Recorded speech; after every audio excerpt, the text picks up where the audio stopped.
ID பெண் ஊழியர் சுவாதி நுங்கம்பாக்கம் ரயில் நிலையத்தில் கொல்லப்பட்ட சம்பவத்தில் அதிகம் பேசப்பட்ட விஷயம் அங்கு சிசிடிவி இல்லை என்பதுதான். கொலை குறித்த விசாரணையிலும் சிசிடிவி காட்சிகள் முக்கிய பங்கு வகிக்கின்றன.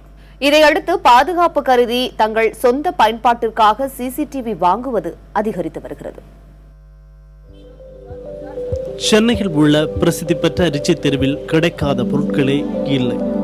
இந்த பகுதியில் தற்போது சிசிடிவி மொத்த விற்பனை கடைகளில் கூட்டம் அலைமோதுகிறது.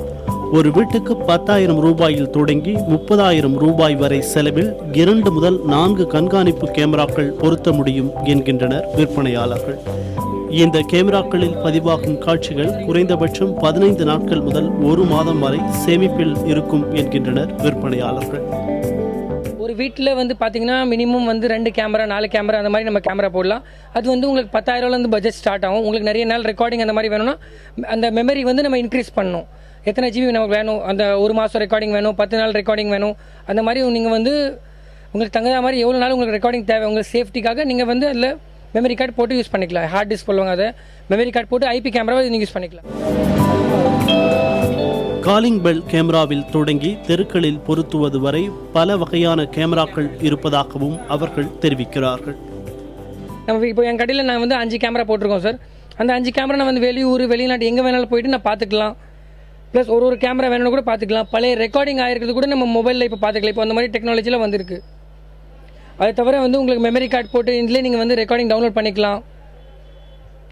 ஃபுல் ஸ்க்ரீன் பண்ணி ஜூம் பண்ணி கூட நீங்கள் இந்த கேமராவை நீங்கள் பார்த்துக்கலாம். பொது இடங்களில் அரசு கேமரா பொருத்தும் வரை காத்திருக்காமல் தெருக்களில் கூட மக்களே கேமராக்கள் பொருத்தி வருவதாக கூறுகின்றனர் வாடிக்கையாளர்கள். எதுவுமே இந்த கேமரா சிசிடிவி கேமரா இருக்குனாலவே இருக்குங்க தெரிஞ்சாலுமே இது எந்த ஒரு அசம்பாவம் நடக்காது. ஏன்னா இங்கே கேமரா மாட்டியிருக்காங்க, அதனால் நம்ம என்ன தப்பு பண்ணாலும் தெரிஞ்சு போவோங்கிறதுனால அந்த தப்புகள் குற்றங்கள் குறையிறதுக்கு சான்ஸ் இருக்குது. ஃபியூச்சரில் இந்த மாதிரி கேமரா இருக்கும்போது எல்லாத்துக்குமே நல்லது. சென்னை ரிச்சி தெருவில் சிசிடிவி கேமராக்களை விற்பனை செய்யும் 40க்கும் மேற்பட்ட கடைகள் இருக்கின்றன.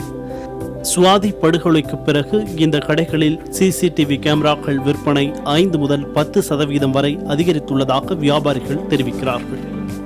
அண்மை காலமாக பொதுமக்களிடையே சிசிடிவி கேமராக்கள் வாங்குறது அதிகரிச்சிருக்கு. அவங்களுடைய வீடுகளிலும் தெருக்களிலும் மாற்றுறதுக்காக வாங்கிட்டு போறாங்க. இந்த நிலையில அரசாங்கமும் கட்டாயம் அனைத்து பகுதியிலும் பொதுமக்கள் கூடிய பகுதியில் இது போன்ற கேமராக்களை அமைக்கும் பொழுது அசம்பாவித சம்பவங்கள் ஏற்படும் பொழுது அது ஒரு முக்கிய தடயமாக மாறுவதற்கு வாய்ப்பு இருக்கிறது.